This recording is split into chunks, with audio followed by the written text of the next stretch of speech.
Brendan, how common is human trafficking in South Dakota?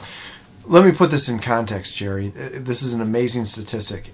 In the history of the United States, we've had 13 men who've received life sentences for human trafficking.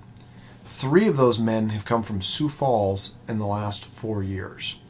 So this is a significant problem for us here in South Dakota, and I think it's something that we're working hard to address. Why is it so common in this state? You know, I think part of the reason why we've seen more of this in South Dakota is because we've been very aggressive in finding it. Law enforcement has done a very good job of working with victims to develop new cases.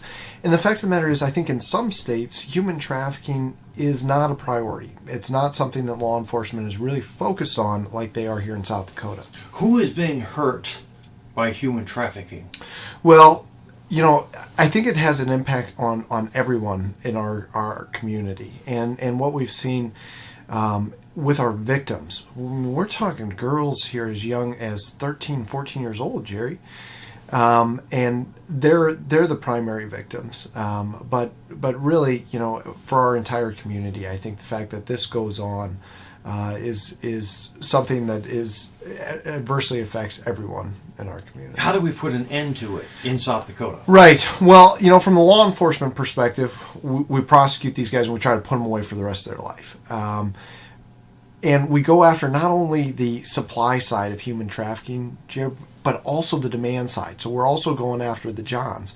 And the message we want to get out here in South Dakota is if you try to do this in our state, we're going to put you away.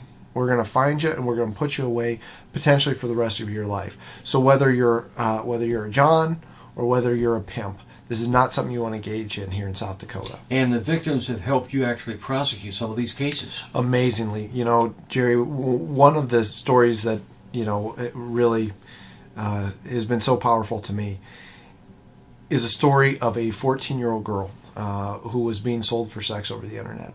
And she cooperated with law enforcement. And she was the one that told us about so many of these networks of human traffickers here in Sioux Falls, as well as the Johns. And because of her courage in coming forward, we were able to arrest 20 different individuals, 20, for human trafficking related offenses here in South Dakota. So really, the heroes in this story are survivors who come forward.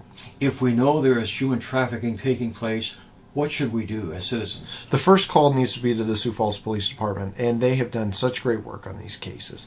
And they're really the survivors in the police department have just been tremendous. That really needs to be the first call. Let them investigate it. You know, we want to be careful about individuals and their personal capacity, you know, privately going and confronting traffickers, because a lot of these guys are dangerous. These are dangerous characters, so make sure to let law enforcement know. Brendan, thanks for joining us. Thank you, Jerry.